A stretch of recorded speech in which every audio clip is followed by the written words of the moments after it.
Hello and welcome to Kent Tonight live on KMTV. I'm Isabel Miller and here are your top stories on Wednesday the 22nd of October. Hoping for peaceful protests. Canterbury reacts to upcoming anti-immigration and counter demonstrations. I don't like it, but if people are upset, they still have to have a voice. Hidden and seen. We speak to Rochester residents during Invisible Disabilities Week. Today you look okay, yet today I look okay so I can come and walk around town, but they don't see the pain and the exhaustion. And a week of festivals. We visit the largest Gurdwara in Europe as people travel hundreds of miles to celebrate Diwali and Bandishore Divas in Gravesend. I think this is like the central Gurdwara for Kent. It's worth the travelling, and yeah, it's just they put on a massive community sort of atmosphere.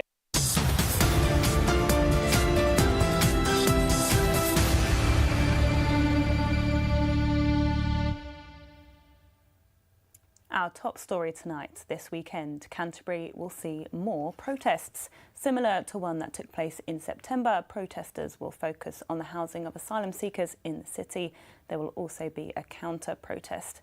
We've been getting reaction from people hoping for peaceful demonstrations. Edley Reynolds has more. Over the past few months, the country has seen a number of protests take place.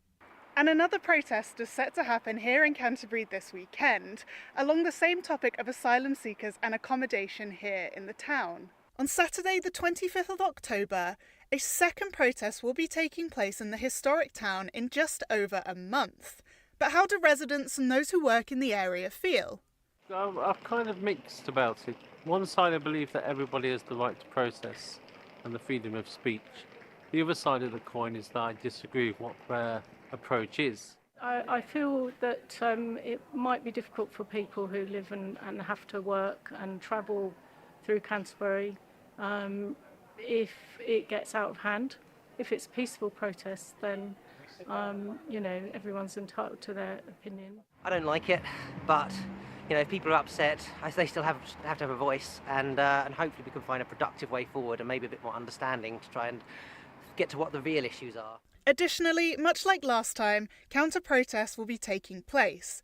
They are organised by groups such as Stand Up to Racism, and Ward Councillor Connie Nolan will be attending one this weekend, just as she did last month. I think that it's very sad that we've got people from outside Canterbury organising a march through our historic and medieval city, marching to a children's home where we have unaccompanied asylum-seeking children who are there temporarily, that it causes disruption for all the residents in the area, and also I believe it's meant to intimidate the children that are there. I think trying to intimidate children is absolutely appalling. Kent Police have said they are aware of a planned protest in Canterbury on Saturday the 25th of October 2025. The force is in contact with the organisers and will have sufficient resources in place to both facilitate peaceful protests and keep any disruption to the wider public to a minimum. Edley Reynolds for KMTV in Canterbury. A cricket club in Ashford has been the latest target of graffiti in the area, as well as damage costing thousands of pounds. CCTV shows someone ripping ashtrays off Willsborough Cricket Club's walls, causing £2,000 worth of repairs. They say the suspect consistently put up graffiti every day from September 19th from around 6:30 to 8:30 p.m. It comes as Willsborough Cemetery was also targeted with obscene graffiti found on several graves by mourners on October 10th. Due to the graphic pieces covering the cemetery, there has been fencing put up around the area to protect the space. The local council are looking into the damage caused to the cemetery, and police are investigating the damage done to the cricket club, asking anyone with information to contact them. We have asked police to comment on whether they are linking the incidents. and a man who carried out a 2-week spree of thefts across Faversham and Ashford has been sentenced to 8 weeks in prison. Billy Bird was charged with 7 counts of theft from a shop and later pleaded guilty to all offences, including driving without a licence or insurance and trespassing on a railway line. The day of his arrest, he was found hiding under a bed. We can watch the footage now. Got someone hiding in a bed at the moment. How are we getting you out of here? What's best for you, mate? We left it or are you coming out?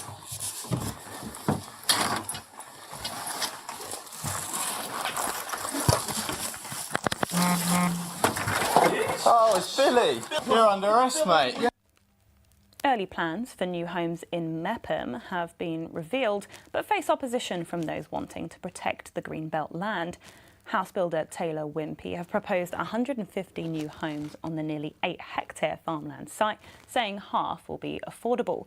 The design includes parking spaces, play areas and cycle routes alongside space for native trees and flowers. Mepham resident Caroline Halfpenny previously slammed the plans, branding them bonkers. Taylor Wimpey is running a public consultation to allow residents to comment on the scheme before it submits a planning application later this year. And next, it's Invisible Disabilities Week, which was created to bring awareness, education and support. From autism and epilepsy to chronic conditions and anxiety, many people across the UK have a hidden disability, and this week aims to educate the public about them, break down stigmas and promote diversity in the workplace. Many people wear a sunflower lanyard to identify themselves with an invisible disability. We asked the residents of Rochester how much they know about the lanyard and what it means. Yeah, so I actually work in the special needs school just up the road. So autism, dyslexia, dyspraxia, ADHD, PDA, ODD. So obviously a lot of our pupils have to wear the sunflower. People will look at you and go, but today you look okay. Yeah, today I look okay, so I can come and walk around town. But they don't see the pain and the exhaustion. I do know we've got a lanyard hanging up at work. I'm not sure whose it is yet, but I know that somebody has that symbol on them. Yeah, I mean, I definitely think the awareness needs to be bigger, and I think the language around it needs to become more positive, and not saying, oh, they're wearing it because they want the attention or they want things just because, and actually making it a really positive conversation rather than negative. I don't think I'd personally treat them any differently to anybody else, but I do understand that, especially in a busy bar, it might be necessary. I would prefer to use the flower one, if you think about it, the sunflower one. So maybe I'll think about getting one of those. The Prime Minister has weighed in on controversy surrounding Kent County Council as the Reform leadership continues to come under pressure. Speaking in Prime Minister's questions, Sir Keir Starmer mocked the suspension of 4 councillors earlier this week, which Reform claims brought the party into disrepute. To break down all the latest, local democracy reporter Ollie Leader joins us on the sofa now. So can you tell me about the drama that unfolded?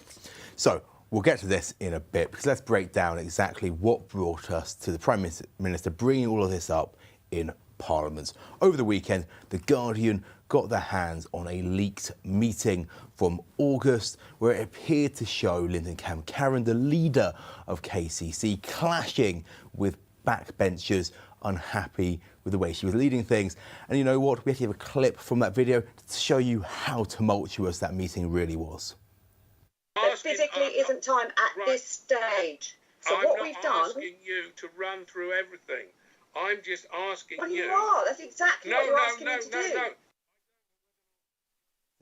do. We heard there, that was from The Guardian. They obtained that. And that led the next day to a message being sent out from the leader saying that she was investigating all of this. Talk of traitors being in the ranks is kind of the general gist of what has been talked about. Then on Monday, 4 councillors were suspended for bringing the party into disrepute. We've reached out to all of them. Some of them, like Maxine Fothergill, have protested their innocence. Others, like Bill Barrett, have said that they don't want to comment at this particular time. But that's brought us to today at Prime Minister's Questions, where Sir Keir Starmer waded in on all of the action. And what has Mr Speaker, councils have a vital role in our communities. And it's not just Durham where reform are doing real. I think 4 councillors in Kent have just been suspended for bringing the party into disrepute. I mean, bring the party into disrepute is quite something for a party whose Welsh leader accepts Russian bribes to spread Putin's propaganda. So what have Reform said? Look, he's not mincing any words there, but neither are Reform UK. I reached out to them for a comment about an hour or so before the programme. They got back very quickly. They said this is Keir Starmer desperately trying to deflect from the fact he's presiding over a litany of broken election promises, record illegal migration, anemic economic growth, and he says the public will take what he has to say with a pinch of salt. Now, you go on social media, and there are people who are quite upset with the way that Linda Karen was in the meeting, upset with the infighting appearing to engulf KCC. We did try reaching out to the leader, to Reform UK, about what's happening specifically at KCC. They remaining quite tight-lipped. There are obviously internal investigations ongoing, which may explain why there's such silence from the KCC administration. But this is kind of what we're seeing here emerging on the national stage, this very local infighting, perhaps breaking out into national politics here with the Keir Starmer now commenting on it all. And just quickly, what is next? Well, we don't necessarily know. We are hearing rumours that potentially there might be a few disgruntled backbenchers potentially calling for a no confidence vote. And obviously, the Reform administration will be looking towards a budget in the future as well. Thank you very much, Ollie. And that's all we have for this part. We'll see you after the break.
Hello and welcome back to Kent Tonight, live here on KMTV.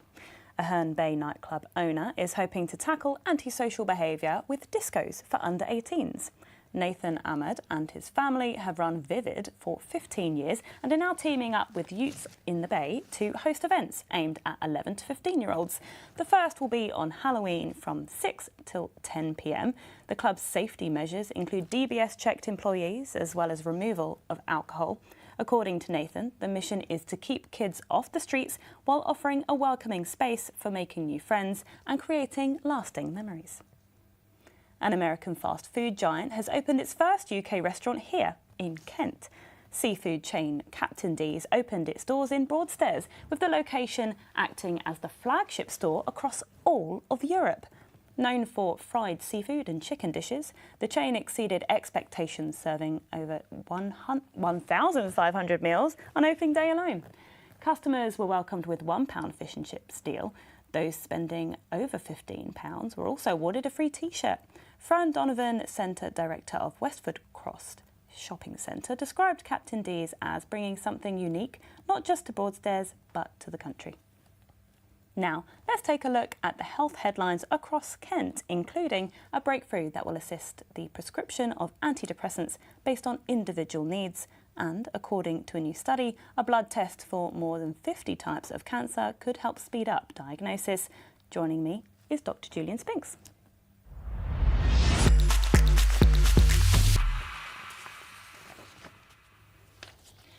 So, can you tell us a little bit about this development into antidepressants then? Yes, we've known for a long time that different types of antidepressants affect people slightly differently, and we've always tried to tailor the thing that we're giving to someone to that person. What this has confirmed is really what we were thinking before. Some of the older antidepressants are associated with being sedated, are associated with weight gain. Some of the others actually don't do that, and some of the newer antidepressants actually can make you lose a little bit of weight, which is good news. But we will look and see. If you've got someone who's very anxious, then a slightly sedative antidepressant is a good idea. It stops them being that much anxious. They may sleep better as well. For other people who are working, they don't really want to be sedated, and you don't want to be driving when you're partly drugged up. So we use drugs which are neutral or slightly stimulant. So that tailoring thing is a very, very important thing, and this actually sort of builds on that. Although I have to say the research was based on symptoms in the first sort of 7 or 8 days, and a lot of antidepressants, people get side effects in the first few days, and then they tend to fade. So we often say to people, try and bear with it for a week or two, because there's a good chance you'll be able to tolerate it. And there's around 8 million people in the UK that use antidepressants. I mean, how important is it to get that individual care and tailor it to the individual? I think the first thing is we need to make sure we're only giving it to people who really will benefit from it. If you've got mild depression, antidepressants will not make a difference as to how quickly you recover. But it is important that we make sure that when we do give them the thing, that they get the right drug. We want people to take it for long enough, but at the same time, we don't want people on long-term treatment. And we also need to be doing things like talk therapy and other approaches which will improve their depression without the medication. And as we're getting into these winter months, there are people who suffer from seasonal depression. What would your advice to those people be? Well, this is really interesting because a lot of animals, for example, this is hibernation time and their hormones change. And we know that two things, melatonin, which is to do with sleep, and serotonin, which is to do with mood, change in the winter months because of the shorter days. And one of the things we give as advice is to get plenty of sunlight during the day. Also, you can extend that by getting these seasonal affective disorder lights, which have a sort of bright white-blue light, which again can reset the clock. But for some people, all you can do is look at giving antidepressants to help support them. And moving on to an American pharmaceutical firm, Grail, they've done a study that shows that a blood test can identify more than 50 types of cancer and is currently being trialled by the NHS. What can you tell us about this and the impact it could have? This is a so-called Gallery test. And what it looks for is tiny fragments of DNA that come off cancers and go into the bloodstream, so they can test for those. And there are 50 really very varied cancers, some of which are major killers that can be detected using this. It does seem to be fairly reliable. The number of false positives is relatively low. And interestingly, some of the ones that were thought to be false positive, about a third of them, turned out to be cancer in the end. So that's good news. use. We're not at the stage where we know exactly how we're going to use this. There's going to be costs involved. It's unlikely it's going to be a test that everyone has every year or something like that. It may still be where there's a suspicion from a GP or a clinician. But this is a really big thing because it means that we can provide reassurance, or we can actually start to look more closely to see if something's going on. And can you tell us how it detects cancer and how it compares to other ways of detecting cancer? Most other ways are doing things like sort of x-rays and scans and so on. There are a few blood tests we can do to look at things like ovarian cancer and so on, but they're very specific. So you've got to pretty much target what you're going to test for. The good thing about this is that it's going to detect a whole range, and it's because it's looking at the tiny bits of DNA that get broken off from cancers. We know cancers are very, the big problem is them spreading, and that's because bits fall off them. And so we can look for those parts, and the test will then go, this looks like it could be a breast cancer that you can't feel in the form of a lump. Getting that early diagnosis makes an enormous difference, because we know the earlier you get a cancer, the more likely you are you can actually cure that cancer. And so, for example, if early breast cancer, you've got a greater than 90% survival rate at 5 years. And how could this speed up diagnosis? I think the main thing, as a GP, it's a real problem. Sometimes it's something really obvious you're aiming for. There are other people where you're just going, I'm not happy, there's something wrong here, but you can't actually tell. And at the moment we have special clinics we can send to, which are I think this person has cancer, but I don't know which. This would give us an opportunity, but maybe actually to test earlier and then say, yes, I know which clinic they need to go to, so they'll get their treatment that much earlier. And one last thing I wanted to talk about is Dartford's Livingston Community Hospital. It's a community diagnostic centre which is open. How will this help Kent maybe reduce waiting times? Very definitely. What it's doing is giving GPs more opportunity to organise tests directly. It'll have tests like CT scans, MRI scans and ultrasounds and so on, which means, again, if we're suspicious someone has an illness, we can refer and get that test. Whereas before we would have had to refer into hospital, you have to wait to see a consultant and then the consultant have to organise the test. So it will shortcut it quite a lot. And for people who are worried, it may also say, actually, you don't need to worry. It turns out this isn't a problem. Well, thank you very much for joining us in the studio, Dr. Julian Spinks there.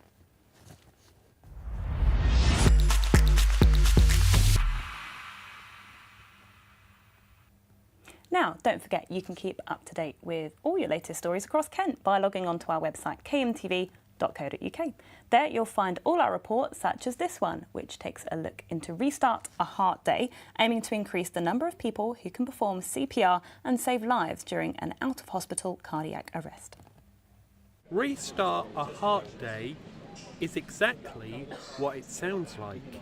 It's about teaching people how to save lives through one simple technique: CPR. Now, to start CPR, after checking to see that the victim isn't responding or breathing after 8 to 10 seconds, the next step is to place the palm of your hand onto them, then lock your arms together and using your upper body strength, start pushing down on the victim's chest at the rate of about 120 beats per minute. Lessons were taking place at the Stour Centre in Ashford to equip visitors with a skill that could save someone's life. So it's really important that members of the public understand or know how to do CPR. Well, first of all, understand and know how to recognise that someone is in cardiac arrest and what to do if they find someone in cardiac arrest.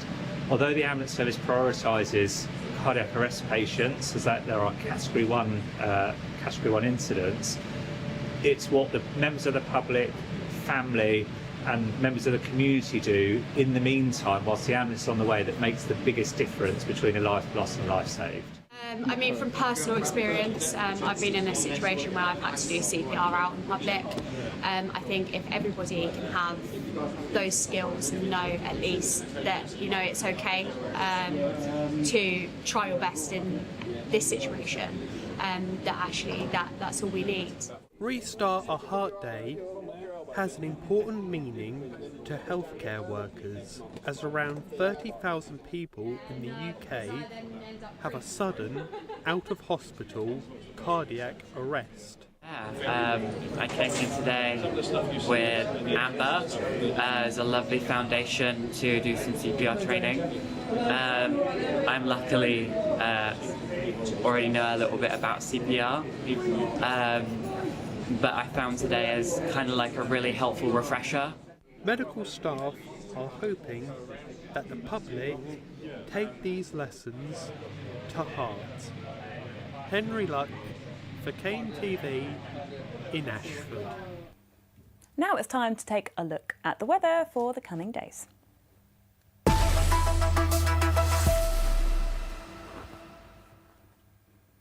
Make sure to keep dry this evening as heavy rain sweeps across Kent with temperatures consistent at 12 and 13 degrees.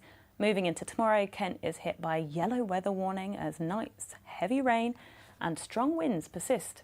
Temperatures also get slightly colder with lows of 8 degrees in Royal Tunbridge Wells and highs of 11 degrees in Dover. Wind speeds come into the afternoon reaching 32 miles per hour. And your outlook 12, 11 and 11.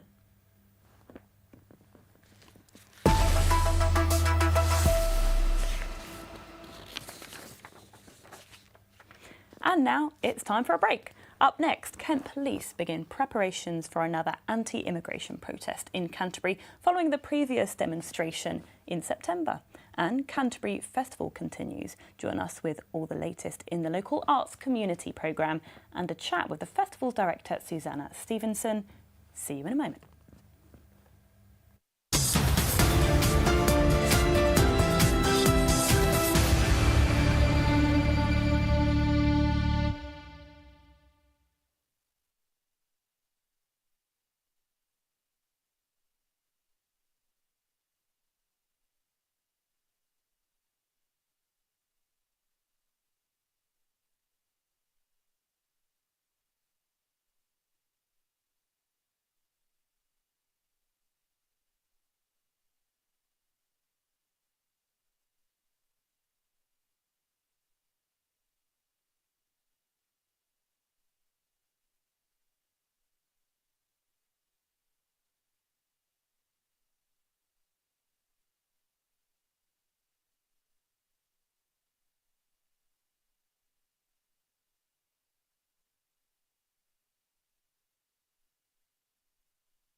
Hello and welcome back to Kent Tonight Live on KMTV. I'm Isabel Miller and here is a recap of your top stories on Wednesday the 22nd of October. Hoping for peaceful protests, Canterbury reacts to upcoming anti-immigration and counter demonstrations. Hidden and seen, we speak to Rochester residents during Invisible Disabilities Week. And a week of festivals. We visit the largest Gurdwara in Europe as people travel hundreds of miles to celebrate Diwali and Bandi Shore Divas in Gravesend. Our top story tonight. This coming weekend, Canterbury will see another protest.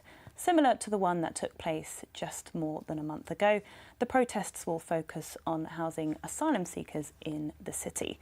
We've taken a look at how the town is reacting ahead of the weekend. Ettley Reynolds has more. Over the past few months, the country has seen a number of protests take place. And another protest is set to happen here in Canterbury this weekend, along the same topic of asylum seekers and accommodation here in the town. On Saturday, the 25th of October, a second protest will be taking place in the historic town in just over a month. But how do residents and those who work in the area feel? I'm kind of mixed about it. One side, I believe that everybody has the right to protest and the freedom of speech.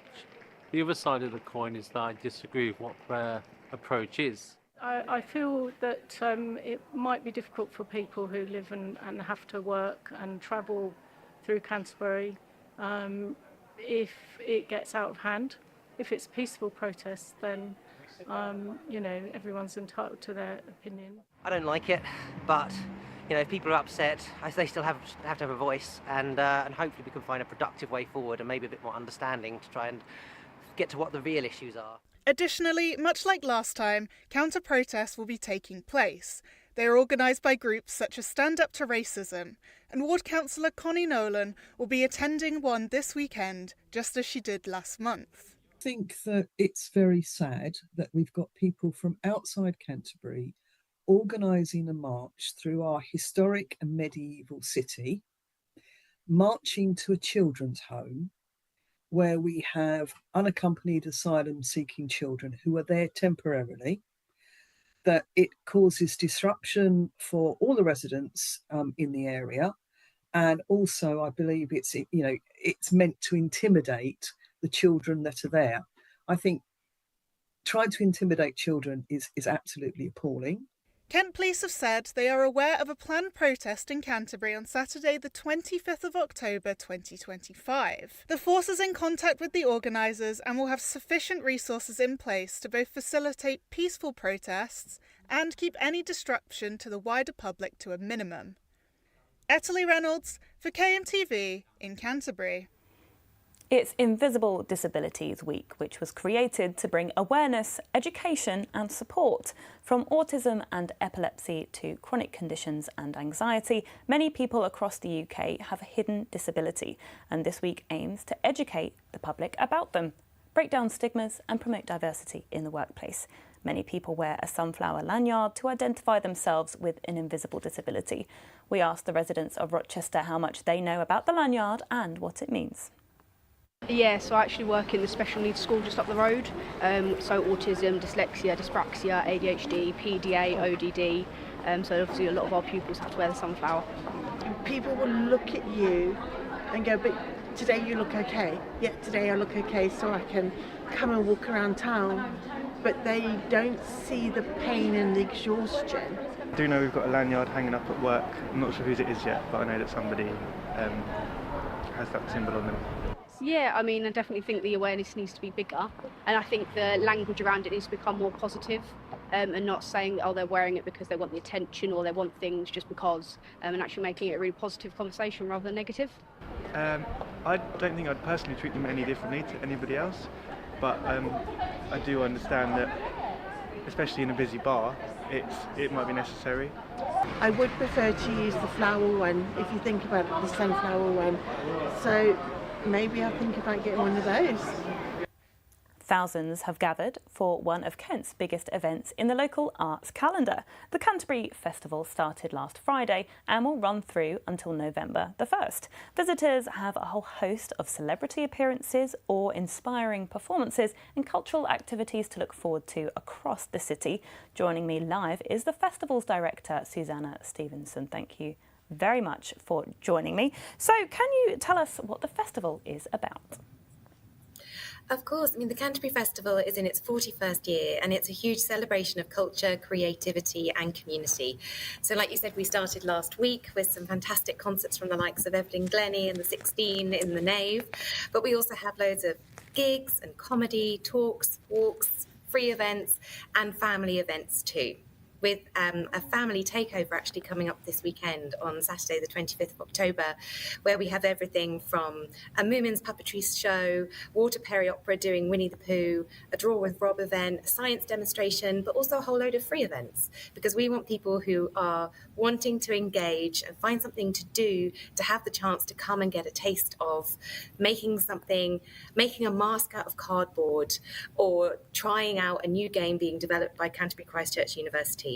So you can do that. You could also come along and see Hugh Bonneville. Like you said, there's a whole host of amazing performers and artists descending on Canterbury for this annual celebration of culture. So another one to mention is Troy Hawke, who's on screen now, the fantastic comedian. There's also Sam Lee, the Mercury Award-winning folk artist. For people who like folk, you have to come along to Imelda May, also happening next week. But there's also fantastic choral people like the Tallis Scholars, the King Singers, and amazing poetry from the likes of Holly McNish. But if you like shanties, I have to say a particular highlight for me is going to be the Barrett's Privateers, coming all the way up from Cornwall in order to do a fantastic night of shanties in the Westgate Hall. So there's so much to see and do, and for anyone who's particularly interested in having a debate, I'd recommend getting a ticket for The Money, which is this amazing theatre show, which will have people sitting in the council chambers in the Guildhall, the place where decisions about money are made all the time, deciding how to spend a pot of real cash.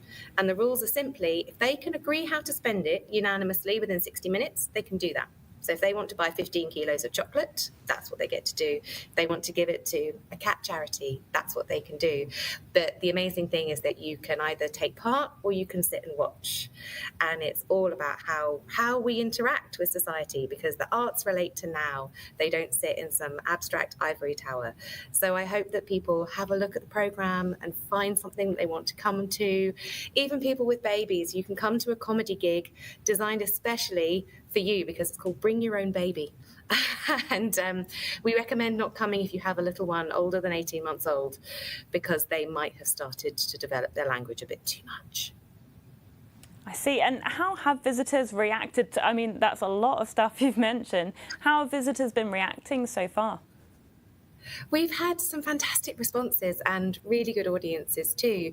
For example, on Saturday, we were blessed with gorgeous autumn weather, which meant that our beautiful noise celebration in the Canterbury city centre went off with a real bang. So we had local choirs and performers and drummers performing on the High Street in St Peter's Methodist Church, and it's a real chance for the community to get a chance, have that platform to perform, and also for people just to be able to walk through the city and get that sense that it's festival time. The city's come alive with culture, and that's what it's all about. I mean, we're also here all year round doing public engagement projects. We're going into schools and doing poetry. We're collaborating with local charities to engage with people who maybe suffer from dementia or experiencing homelessness. That this is our big moment, and people of Canterbury, I think, will already know that the end of October is festival time, but they may not know that we're also here year round doing projects. And this is all about giving people the chance to engage, to maybe try something new, but also just to get out and have fun. And you mentioned community there. How is this bringing different communities together, ages and everyone? Well, for example, I think it's lovely to think about things you can do together as a family. So this year we've got the King Singers coming, as I mentioned, to do a programme called Close Harmony, because they do fantastic a cappella reinterpretations of music from across the ages, everything from Rossini to the Beatles. But they're also doing a Disney family concert. So it's all about kind of giving people the chance to try something new. And I love the idea that a grandparent who maybe loves the King's Singers then brings, you know, their 5 and 7-year-old grandchildren to the Disney concert the next day. But also those chances to do things together as a community. So on Sunday, we're doing the big draw, which will just be an absolutely giant sheet of paper on the floor of the Westgate Hall. And from 10 o'clock until 3 o'clock, you can just come and add to that drawing. So absolutely everyone can just be piling in together to do a big drawing inspired by Matisse just on the floor. And at the end of it, what we'll have is this amazing artwork, which is entirely made by the community. I'll say it's a lovely way of bringing people together. Anyone can give it a go, which I think is great. I mean, what have people's favourite parts been, and what's been your favourite part? Oh, that's tricky. Evelyn Glennie performed on Friday night, our first classical concert, and she was incredible in that way of, you know, people, you know her name, she's been a legend for decades. And I have to say she was bucket list for me in terms of someone that I've always wanted to see. But I also really loved something we did on Sunday, which was a matinee, which was combining circus with music, all happening on stage at the same time. And it was a fantastic collision. And also, like you're saying about different people discovering things, we had everything from a 4-year-old to an 80-plus-year-old, all kind of in the same room, having the same experience. And that's what live events are all about. You have to be there, and you're sharing it with that group of people. And even if it divides them, and even if they don't all feel the same way about it, you've then got something to go home, have a drink, and talk about it because you were there together. Absolutely, and that's all we have time for, but hopefully people go to Canterbury this weekend. Thank you.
Welcome back to Kent Tonight.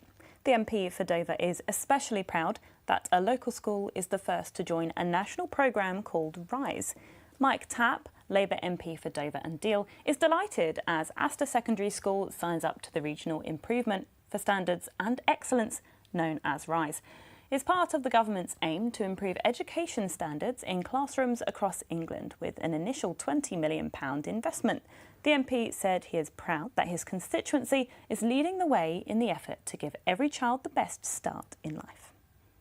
And a historic clock, first gifted to a farmer from Smarden in 1886, was displayed at a public meeting in the very same village.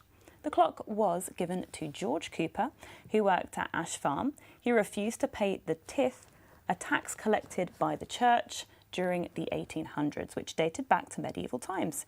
Once he was arrested alongside 6 other farmers, a crowd came to disrupt the auction that was being held to sell Mr. Cooper's animals. The farmer was sentenced to a month of hard labour. Once released, he was presented with the clock, which weighs in at 8 stone and was funded by more than 2,000 donations. At last week's public meeting, Dr. John Belatis, author of The Tithe War in England and Wales, 1888 to 1936, reminded listeners that the Church of England collected the tithe tax until people like George Cooper ran their campaigns. Now, don't forget you can keep up to date with all your latest stories across Kent by logging on to our website, kmtv.co.uk. You'll find all our reports, including this one, where our reporter Alfie Rowe looks into Canterbury Cathedral's new art installation, an exhibition bold enough to draw attention from the likes of US Vice President J.D. Vance. An historic place of worship, marked in the most modern of ways. As the oldest Christian structure in England, Canterbury Cathedral has been through many transformations throughout the centuries. But never has it looked quite like this. The exhibition is about the young, marginalised community of Canterbury Cathedral asking God a question. We held a number of workshops within the cathedral with marginalised people around the city who believe in God, but who believe that the cathedral, they don't feel comfortable coming into the cathedral. They don't feel it's a place for them. And this is giving them an opportunity to have their voice. And we ask them, what would you ask God? And these are their questions to God. The huge inspiration for the exhibition is the presence of historical graffiti itself in the cathedral, stemming originally from masons' marks, where stonemasons hundreds of years ago wanted to leave their personal mason's mark on the fabric to indicate that they were the person who did that work, that contributed to the building of the cathedral. We have modern graffiti represented, and we have collections of graffiti going back several centuries. But combining old and new in such a bold fashion was bound to prove divisive. Even the US Vice President J.D. Vance has weighed in, saying in a post on X that the exhibition makes a beautiful historic building really ugly. And here in Canterbury, the reaction has been equally strong. Honestly, I think it's atrocious. They're still looking at ways of bringing religion, history to the public. There's definitely more subtle ways of doing it. Like the colours, it blends in with the oldness of the church, and yeah, I'm quite impressed with it actually. I think it's disgraceful, really. Very disappointing that something like that is put into a historic building like this. I think that perhaps it's a way of getting through to younger people who perhaps don't always come into cathedrals and churches. So yes, I'm very impressed. For his part, the Dean of Canterbury agrees, saying this exhibition intentionally builds bridges between cultures, styles and genres, and allows us to receive the gifts of younger people who have much to say.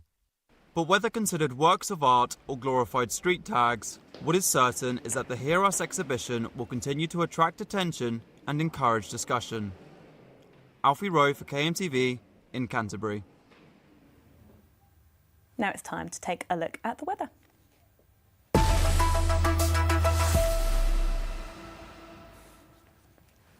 Make sure to keep dry this evening as heavy rain sweeps across Kent with temperatures consistent at 12 and 13 degrees. Moving to tomorrow, Kent is hit by yellow weather warning as the night's heavy rain and strong winds persist. Temperatures also get slightly colder.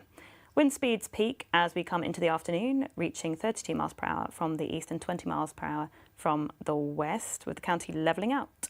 Thankfully, we can expect no more yellow weather warnings, 12 and 11 degrees for the weekend.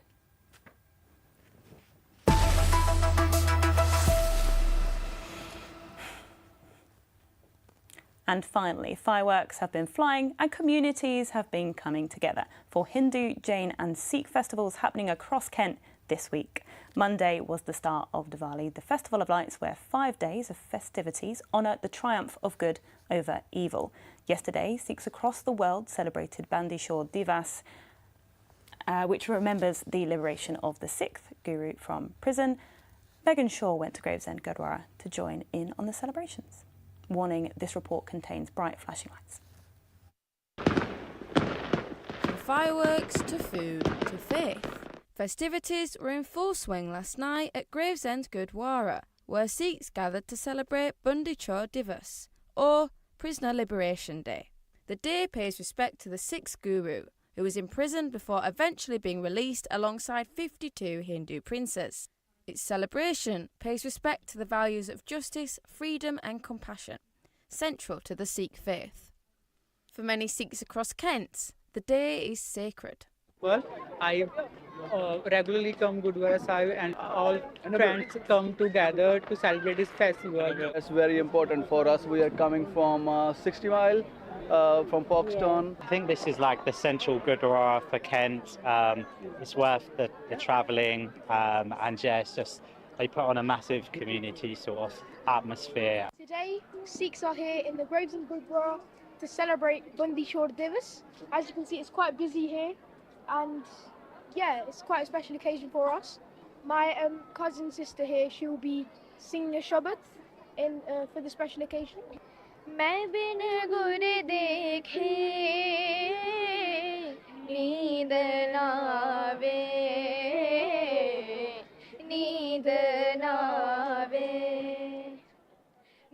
During the day, the temple hosted kirtan, Sikh hymns and katha, Sikh scriptures and history, with quiet moments for reflection and prayer throughout the day. Lit candles are a homage to Sikhs lighting the way for the 6th Guru to return home.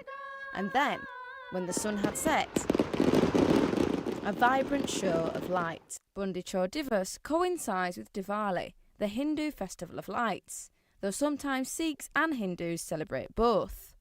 Community took centre stage yesterday. Throughout the day, people are coming and going, and I think probably in the evening now, for the fireworks, we had around 5,000 people. We've tried to make it a place where everybody is welcome, so people come and not just for prayer, but we have other activities. So it's become a hub for the community at large. And today you will have seen not just Sikhs, but people from all faiths actually joining in the celebrations. As the autumn gloom sets in, events like Bandi Chhor Divas continue to be a light against the darkness. Megan Shaw for KMTV in Gravesend. And Megan joins us in the studio to tell us more about it. So the Gurdwara in Gravesend looks huge. It's quite a significant landmark in Kent, isn't it? It is, yeah. It's the largest Gurdwara in Europe and also the largest outside of India. As you saw in some of the shots in the report, it is really big. So there's a community kitchen in there, a lecture theatre, a library. And Gravesend itself has a really large Sikh community with around 15% of the population being part of that since it welcomed its first Sikhs in around the 1950s and 60s. So it's definitely a place with a lot of kind of cultural history there. Yeah, and what other Bandi Chhor Divas events were happening across the county this week? Well, Gravesend was definitely the centre point of Bandi Chhor Divas. As we heard before, that some people have made round trips of over 100 miles to celebrate there, which is astonishing. There are a few other Gurdwaras and Sikh temples in Medway where they held their own celebrations, but I'd definitely say that Gravesend is a really important space in the Sikh community. Yes, and Diwali is also happening this week, isn't it? Yeah, I touched a bit on that report. But Diwali is a 5-day celebration celebrated by Hindus, but also some Sikhs and Jains, as you said. And it's India's biggest and most important holiday of the year. As it's 5 days, kind of each day is celebrated differently. So day 1's for spring cleaning, day 2 for lighting up the house, and day 3, which kind of coincided with Bandi Chhor Divas, was the day of feasts and fireworks. And day 4 is the first day of the new year. So there are a few Hindu temples or mandirs across Kent in Medway or Ramsgate, and they've all been celebrating that this week too. Yes, and you went to the celebrations last night that we saw in the report. It was the evening. So tell us a little bit about the atmosphere. It looks really just community-based and friendly and happy. Absolutely, yeah, it was so busy, I think. As I said before, there was around 5,000 people there for the firework display. Everyone was so excited to be there, and everyone was also really keen to speak. Sometimes people might be a bit shy to speak on camera, but a lot of people were so kind of happy to share why that day is important to them. As you saw, there was a young girl singing, and I was there quite late at night, around 10 p.m, and people were still queuing and eating in the community kitchen. And while it was lively, there were also more quieter spaces for reflection or prayer. Yeah, I mean, when I was at home yesterday, I heard all the fireworks and saw them. It was great. Got to see them all outside of my window. I mean, can you tell us maybe about what the people said to you and the different ways they were celebrating and how they felt? A lot of people really kind of prioritise that community aspect, like an excuse or like a chance to be able to spend time with family that they might not have seen. A lot of people were just happy to kind of socialise with other Sikhs in the area. A lot of children were there too. It was really quite a family event. It was happening all day. There was kind of free food available, and the firework display was definitely a highlight for a lot of people. Lots of people stood outside watching the display, and it went on for a long time, 13, 14 minutes. For us, it's quite long for a firework display. Well, that's it for us.